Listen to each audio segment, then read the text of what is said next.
boys and ladies, because yes, ladies do be watching my channel, by the way. You said what? You said, well, I got a Naruto shirt on when I'm a grown man with a BBC and I got a J.O.B.? Bro, don't start that. Don't start that. Not right now. Not right now. Not right now. Not right now. I think this gacha just passed its biggest test. So if you guys can tell off the base of this thumbnail or the title, he thinks that this gacha game is past its biggest test, and Loki, I would like to agree. See, NTE 1.2 is, like, honestly, dare I say, the 2.0 of the game, which is kind of crazy to say because you really can't judge it too much. But if you don't have faith in Auto Studios after 1.2, after the 99 Nights game mode, even with the problems that it does have, the amount of innovation that this has and how like deep you can dive into the combat, to everything, like there's no gacha game that I know of currently that is doing or being as innovative right now. You can maybe argue Wuthering Waves, but NTE is coming out the gate with some features that these other gacha games do not have. So let's look at what he thinks about the situation. If he thinks 1.2 was the thing that made this gacha game pass its test, because I believe so. I mean, another reason I do believe so is because, well, Shinku, she can't come to the crib and we can do some things I'm not going to name on YouTube. But that's besides the point. That's besides. How long you've watched this channel, this might genuinely surprise you. I don't make videos about combat systems. I don't make videos about gear scaling or DPS rotations. If a gacha game hands me a brand new gameplay mode, my honest first reaction is usually somewhere between, sure, I'll poke at it for an hour, and please, just let me get back to the story. Yep, I low-key felt the same way. See, because these story modes, right, these little events, these quote-unquote filler, like guys, this is quote-unquote the filler patch. We end up having to skip some of the important stuff that was going to happen in another version just for this version right here, and it just goes to show you, like, we skipped the version of the story, and yet somehow, some way, this actually ended up turning out better than I expected. I actually end up liking Shinku, relating to Shinku a little bit. Iori is not this typical character archetype that they be having for those type of characters. She actually has some type of humor, satire to her, meant being the GOAT, trying to cheer us up. And the thing with these other gacha games is like they do that. They don't do it like NTE does. Like this is something that no other gacha game in the space has done. Like no other gacha game has made their filler patch have so much, like, let alone the story, but let alone the game mode itself. Just goes to show you, I think it's past its test. So when NTE's newest update turned out to be built almost entirely around a new gameplay mode, I wasn't exactly lightening up. And then I actually played it, and something happened that I genuinely was not expecting. I liked it. Not fine for a side mode, not acceptable filler between story bits. I actually enjoyed it. To a degree, I don't think I've hit with a gacha gameplay mode before, which is a weird thing to sit with, honestly. Which is crazy to say. The fact that I can log into the game right now, if I wanted to grind this out, you can grind this. Bro, the amount of hours you can spend on this, low-key, I'm about to download this on Steam so I actually can see how long I'll be playing this. Because I haven't even dove all the way into this, but it's so much content in it that if I really wanted to right now, I could put in a lot of hours into it. Try to get the most optimized build, try to get, you know, the upgrades for the characters, right? Like, try to get all the outfits, not to mention the outfits, the free stuff you get in there. But here's the part I actually want to talk about today, because the more I ask myself why this worked on me, the more it started connecting to something I've believed about this game since before it even released. Something this update didn't invent, it just finally gave me proof of it. So why did this work? I think it worked. Like I said, I already think this worked. When I saw this in the live stream, I already knew that, oh yeah, this worked. Pretty much everyone that reacted to it, I think, knew that it worked, right? Like, it's just like no other gacha game is this innovative on a filler patch, by the way. Like, maybe you can, you know what, there is one. Maybe you can say Get Your Impact, because they did have this like game mode where you can like shoot the guns and all that. Outside of that, man, barely any. So, the 1000 less one nights game mode. Before we even get into the board itself, there's a small thing I want to flag, because it's easy to skip past. The update doesn't open by yanking you into a disconnected side mode. It opens where the main story actually left off. Main story, yeah. Mind you, this is my main gripe in the video that I had, yet somehow, some way, this is how you know people don't watch the video. Let me just show you something. So you see the title in the thumbnail, right? Title is obviously, you know, obviously for clicks, guys. I mean, where's it at? Yeah, guys, title is obviously for clicks. The gentrification of Neverness to Everness, right? Somebody saw this thumbnail right here. Clearly clickbait, clearly satire, clearly satire, right? We go into the comments. Mind you, I was praising this, right? We got people saying stuff like this. Actually, Nanali didn't die. But mind you, if you watch the video, this is what I said. We get to see everything about Nanali and all that, right? She's in like technically a coma, right? She's in technically like a coma. She's 50% alive, 50% dead. Yet we go into the comments and we see people talking about some, wait, no, actually Nanali didn't die. She's just unconscious and couldn't wake up. It's what happened when you don't watch the video. Denali was never dead, just unconscious. Bro spouting BS for 19 minutes straight. See, this is what I'm talking about. People do not watch the video, but we do have to let that be known. This would have been an easy, like, I already rated this like a what? With that whole story, like, cause you can't ignore that. With this story went from like a 9 out of 10 to like an 8 out of 10. I'm just being honest. 7.5 if I'm being strict, but this is a gacha game at the end of the day. So the characters are unwinding, taking a breath before the next big thing, and the anomaly game board is presented as part of that moment, not a separate menu tagged on next to it. That's a small thing, but I like it. I like when a side mode still remembers it exists inside the same continuity as everything else. Now, the board itself, once you're in, NTE throws you somewhere completely different from its usual identity. No urban backdrop, no modern day anomaly hunting. You're dropped into a straightforward fantasy world.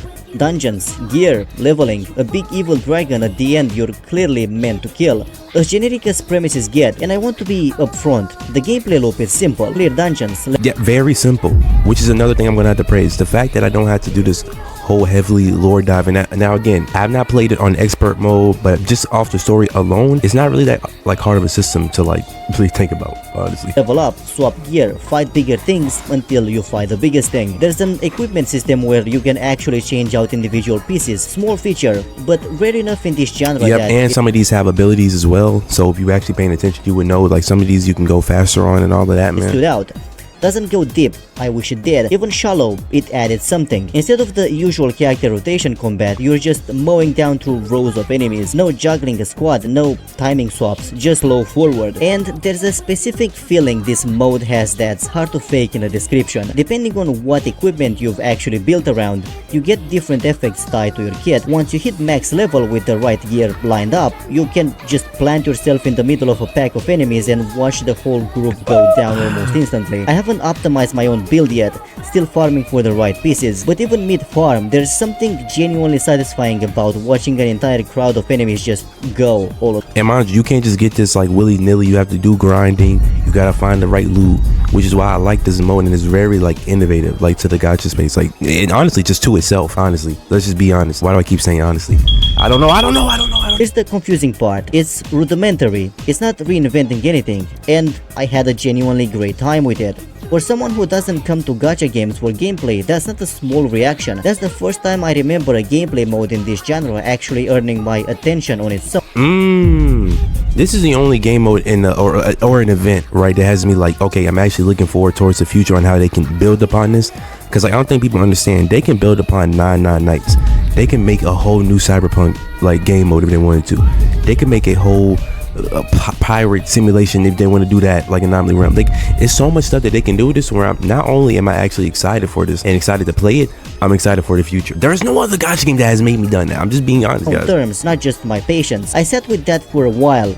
Why did something this simple land this well? The proof I was looking for. Ignore my big head over there. Yes, he said, and I was looking for. And I did fail English, but I know how to spell this. Here's something I said in a video before this game even launched. Back then, I talked about the potential in NTE's setting, what it could actually let them do with storytelling that most gacha games couldn't touch. At the time, that was a prediction, and here's what I think this game is capable of if they actually use it. 1000 Less One Nights is the first time I felt like I got real proof. NTE's setting isn't just a cool aesthetic, it's a machine built to generate almost anything. Exactly, bro. That's what I'm saying. This can generate so much storylines, create so many scenarios, so many character moments that you can put that these typical gacha games can't make, to where it's like, bro, like you could, like they could literally make it to where an anomaly traps you in this, because whatever the anomaly power is, and you have to beat whatever this anomaly is set in this whole realm. Like, the amount of ideas that this has is so insane, it's not even funny. Like, nobody has seen the like they could, now we can't glaze it too much, but like the amount of like future and the proof, like this, like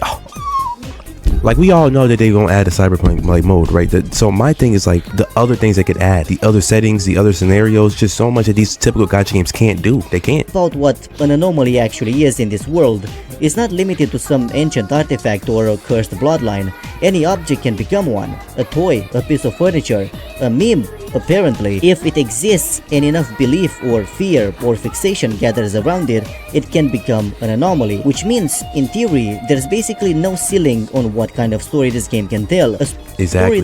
No limit. Now, if they decide to really get their hands dirty, they can turn this into something really good, but doesn't need an in-universe justification the way it would in most settings. The world's own internal logic already hands you a blank check. That's a genuinely rare thing for a gacha game to have baked into its premise from day one, but believing that on paper is easy. Actually watching a game use it constantly without turning into a chaotic pile of disconnected genre exercises is the harder thing to prove. And I think that's why I like this story a little more, because it wasn't like this out of left field. This happened after the Scarlet Letter incident, which we haven't got to yet. But for this to happen, like, this just goes to show you, right, that they can slide this in wherever they want, and this can be justified.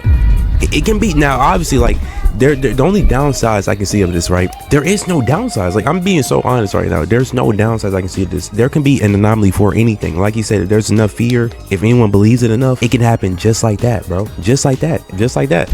And that's exactly what 1000 Less One Nights just did, because they didn't use this infinite possibility setting to tell another anomaly hunting story in a slightly different neighborhood. They used it to build a completely standard fantasy world, dragons, dungeons, cursed armor, the whole genre package, dropped wholesale into a franchise that spent its entire life in an urban setting, and it still made sense. It didn't feel like a random detour. It felt like the world doing exactly what its own premise always said it could do. And mind you, this also goes to show you that there can be character moments in these as well, because like Shinku, she had her moments in here. She had her moments in here to where I don't even know if this would have been able to play out in any other scenario outside of this. That's how good it is. They made the scenario for Shinku to where it actually adds up. They made a scenario for Iori to where it's like, okay, we get to see these characters. It's not like blank states. Oh, like, it actually makes sense because of the anomalies in the game mode and all that. That's what I'm saying.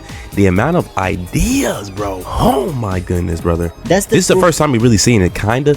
Well, technically 1.1 if we being real, but I didn't know I was looking for. Now, I don't want to oversell this. Being able to generate any theme doesn't automatically mean every theme will cohere. You still need a through line, some connective tissue holding these wildly different stories together, or it just becomes noise wearing the costume of ambition. True, but this is where I say Shinku and Iori, their characters shine through. Shinku's whole battle of trying not to go into a different mode because she doesn't want to hurt people. This is really a scenario right here where this is perfect for that to happen, when she low-key end up like going berserk a little bit. You see what I'm saying? So they can keep it like that to where the characters and it all makes sense, and maybe it can even become into some overarching like type of mode. I mean, what, chef's kiss at this point? It's real, and it doesn't go away just because this one worked. So far though, they respected that line, except a setting proving itself is one thing. The real test, the one that actually matters, is whether that same setting can still make you care about the person inside it. And that's where I have to talk about Shinku. When gameplay serves the story. Oh yeah, that is, yep. Which low-key, let me move my big head out the way in case people think I don't know how to spell, which I do. Full disclosure, I'm a sucker for dragons, always have been. So the second Shinku showed up, dragon-inspired design and all, I was already a little biased in her favor. But bias aside, here's what actually impressed me. They could have used her as a launch vehicle for the gameplay mode and nothing more. New face, new mode. Minimal effort spent making her matter beyond here's who you'll be following around this dungeon crawl. That happens constantly in this genre. They didn't do that. Her story, on paper, isn't new. She's afraid of her own power, afraid of losing control of it, afraid of what happens to the people around her if she does. You've seen this arc before, probably a dozen times in a dozen different shows and games. Definitely. Well, let me think. What shows have I seen this in? You know what? Probably any typical show. Let's keep it a bug. Let's just keep it a bug. Oh yeah, you know what? JJK is a perfect example. JJK, even though Yuji doesn't really have control over Sukuna, but what got me is what they did with it. Inside the fantasy world the board creates, there's a cursed armor, necessary if you want a real shot at beating the dragon at the center of the story, and wearing it comes with a cost. It can push whoever wears it toward losing their mind. That armor isn't just a gameplay gimmick or a boss fight gate, it's Shinku's fear given a physical form. And then let's just talk about the animation again. Listen, we talking about the character, but the animation on this somehow, some way, because I'm not really remember any of the other animations they had in the game outside of, I don't really remember, like, but this right here, fear given a physical form, power that makes you stronger and threatens to consume you at the exact same time. You don't need a lore entry to explain what that means. The metaphor is just sitting right there doing the work. Her actual character arc gets spread out across hours of gameplay content, which honestly could have gone badly. Thin distribution across a gameplay mode is usually where character writing goes to die. Yeah. It didn't feel like that way here. It landed, it hit the beats it needed to hit, and by the end she felt like an actual developed character, not a mascot for a new mode. Yeah, that's one thing. Even if when you go back to the camp, you could speak to the members. You could speak to Iori, Mit, and Shinku. There is drops of Shinku's character in there, but even if you don't play it, even if you don't go to the interactions, right, it still shows in the story multiple times. Like, she has this problem, which is like, again, could have gone bad, like you said, over, because it's like this mode is like what, maybe 3-4 hours. Could have gone bad, but low-key it didn't go to that bad. That alone would be worth talking about, but there's something bigger sitting underneath it, and I think it might matter more long-term than Shinku's story itself. Normally, a character introduction in a gacha game is a solo act. The quest exists because the character needs a spotlight. Whatever mechanics show up are in service of that one story, and that's it. Here, they fused an entirely new gameplay mode with a character introduction, and neither one got smaller because of it. The mode didn't feel like an excuse to attach Shinku to something. Shinku's story didn't feel diluted by carrying a new system on its back. I'm not sure I've seen that pulled off this cleanly in the— It was low-key teased in the beginning when she was a whole commoner. Even Mint was like, what's going on? We had to give her the little item power-up thing, which is again showing that she can't use her full power because she has something going on in her head, which is just perfect. Genre before. Given that this board is explicitly built to be reshaped, different worlds, different casts, different genre skins depending on who's playing it, I think this could become a genuine pattern, a new way to introduce characters outside the main story without either the mechanics or the writing eating the other alive. I don't know if they'll actually go that direction again, but I hope they do, because if this— That's the thing, but I feel like if they done it once, they could easily do it again. It's like, so far, NTE's story, unironically, is actually the better ones. We don't have people all falling over the MC. We actually have some serious like stuff going on with the Scarlet Letters. So we have to see, right? And at the end of the day, we can really tell when like 2.0 happens, because that's when you can really tell like, okay, this is here to stay. But so far, and already on this 1.3, like technically 1.2, this story is supposed to be 1.3, but already this is what a gameplay update with a little story sprinkled in looks like. I'm genuinely curious what happens when they decide to lean into it on purpose. So where does that leave me? I came into this expecting a gameplay update I'd tolerate for an hour and move past. Instead, I got a mode I actually enjoy on its own merits, a piece of evidence for something I've believed about this game since before it launched, and a new character who got treated like she actually mattered. Yep. I'm still not entirely sure if this— and Iori as well. Like, because listen, here's my thing. I was going into this like, I'm not about to like Iori. Unironically, her satire, her all of that made me end up liking the character a little bit more. Not more than Shinku, but I can at least respect the character because they went somewhere different with it. Because we all know how these archetypes go in these gacha games. Let's just be honest. The mode changes anything structurally going forward. Maybe it's a one-off experiment. Maybe it becomes the recurring format. I genuinely don't know yet. And I don't think pretending I do would be honest. What I do know is that NTE's setting just did something a lot of gacha worlds can't. It reached into a completely different genre, wore it convincingly, and still found a way to say something true about one of its characters. So, I'll turn it back to you. Do you think 1000 Less One Nights is a one-time experiment or the start of something Hata Studios keeps building on? Listen, I'm gonna just be so honest, right? Because he left it to me, so I get to answer this. I think that there's so much that they can do to expand on this that it's not even funny. So many settings that can be justified, so many other regions that can be justified now, so many other stories that can happen inside of the game modes that can happen now. Like, now again, technically I am glazing this, quite frankly, and we don't really know what could happen. I don't believe that they will show this and then not know what to do with the story. But we do have to be cautious because these guys are the same guys that did rewrite they kind of rewrote the story. So honestly, we can really tell next patch. Depending on how that story plays out, we can tell next patch, but we can get a definitive answer once like 2.0 happens for sure. Not gonna lie, I thought 1.2 would be a simple update in the event, but who would have thought that they would go all out for something that deserved to be an anniversary event? Ding ding ding! Like, bro, imagine, bro. See, that's what I'm saying. Like, not even imagine, right? So let's just not say imagine, right? There's something they can do in the future though, like just based off of this right here, based off the 999 Nights game mode. I feel like we have some good on our hands. We'll really be able to tell on 2.0, but I'm willing to bet money on it, even though I am in credit card debt and student loan debt.